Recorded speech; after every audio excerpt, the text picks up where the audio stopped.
What's up guys, welcome to Whales Tales. My name is Greg, and in this video I'm going to be going over batteries, hero challenges. I'm covering both War Machine and Kinetic armor. I'm going to keep this video a little bit more on the brief side than the previous hero challenge videos that I've done. Battery is definitely one of the easiest, in my opinion, of the specialists in order to get hero for. So I'm not going to load you down with 20 minutes worth of gameplay. Instead, it's going to be closer to like, what, 8 or 9, something like that. Anyway, I've got 3 snippets of gameplays, I always say that wrong. I got snippets from 3 games with War Machine, and then clips from 2 games with Kinetic armor. And yeah, so let's go ahead and jump right in. So as with all the rest of the videos that I've done on Specialist Hero Challenges, the clips start as soon as I earn the Specialist ability or weapon, and then the clip ends when I'm done with that weapon. Either I die or it just finishes up. And what else do I need to say? I think that's it. So let's start talking about War Machine, some tips and shit. First of all, it's not super good at long range. That's one thing. The shells or whatever they are bounce out a little too far, and it's hard to be accurate, and people are boosting around. And that's actually another point. You want to make sure that you're firing them at people that aren't really in a position to be boosting around, because that's going to make you miss a lot if they're up in the air. So indoors is cool, and just like you kind of have to read the opponent. Like, is he gonna boost right now? If so, maybe don't try to get a kill with the War Machine. Okay, so right here, actually, what I'm doing is I need like 3 more War Machine kills this game. I'm trying to encourage a spawn flip. You can see I want the enemies to start spawning behind me, and there it is. That's what I could see my teammates were pushed up, so I knew it was about to happen. This is a great spawn trap kind of situation that you can easily get to happen on Hunted, and it worked out nicely for me here. So I'm gonna that was 6 right there. I'm gonna get the game winner for 7. The next game is on Nuketown. I went absolutely crazy. Well, I don't know.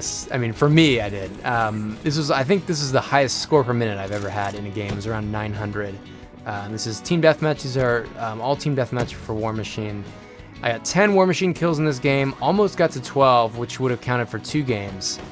But came up unclutch a couple times and got shut down. But still, pretty good game. I was pretty excited about this one. So of course, this is just snippets of the times that I got War Machine. I think I just had 3 War Machines. I don't know, it's 3 or 4. Okay, what else? Having a height advantage is good with War Machine. It's not necessary, but I would say definitely try not to have a height disadvantage. So you don't want to be firing it up toward people.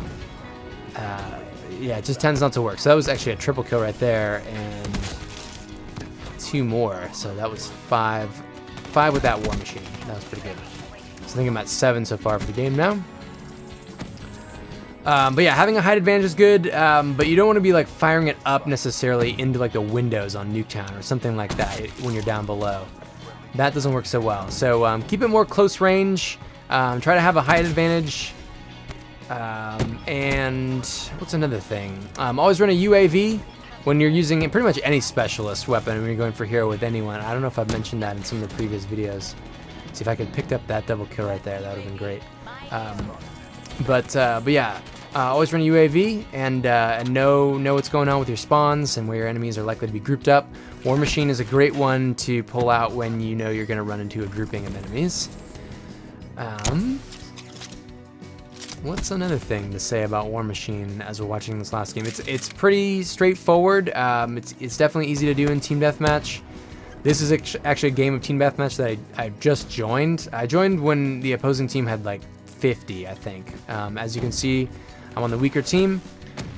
Here I'm like jumping up a little bit to try and get a height advantage, or even just be on the same level as that other guy, and so that's kind of what I mean. A lot of these though, you're seeing me on the same sort of level as the opponent. Oh, I got one more thing.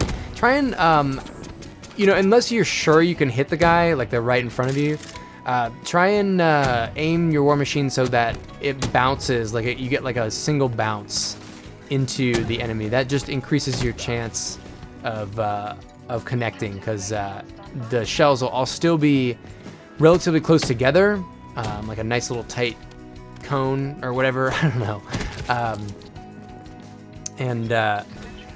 But yeah, so okay, fuck. It's better to, it's obviously better to fire the war machine too short as opposed to too long.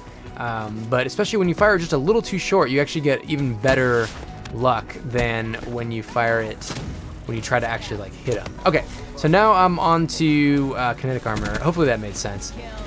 This is actually a game of safeguard, and I did a lot of safeguard with kinetic armor. Mostly I was trying to get triple threat, and I just happened to be using kinetic armor for a lot of that. It worked pretty well. It might not have been the best, but it worked well enough.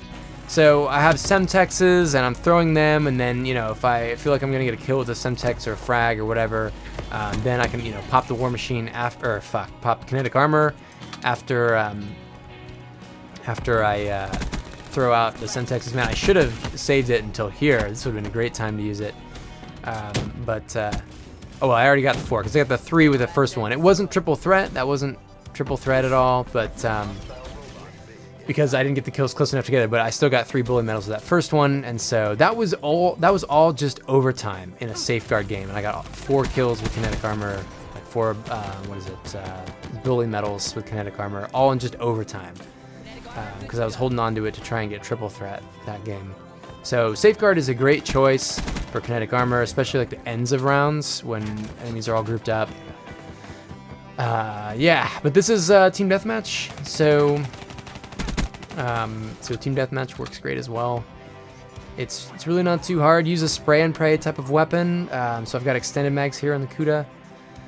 That way you can just get as many kills, because you got to be you want to be sort of close range. Also try not to take too much damage, because it will drain your kinetic armor faster, and then you won't have as long of an opportunity to get your bully medals.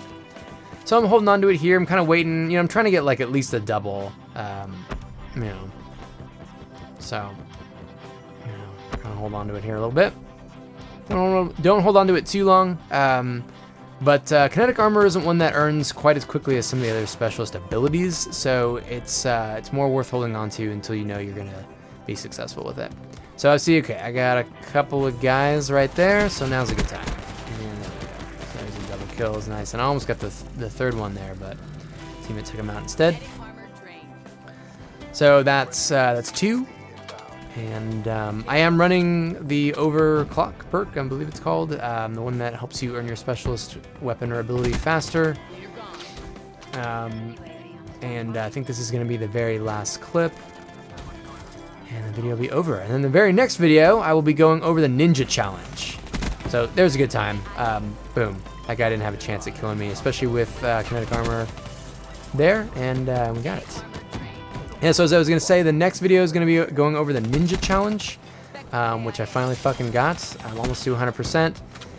And then I will continue on with the specialist, with the hero videos, and that'll kind of probably get us close to Infinite Warfare. So anyway, stay tuned. All right, thanks for watching, guys. I'll catch you later.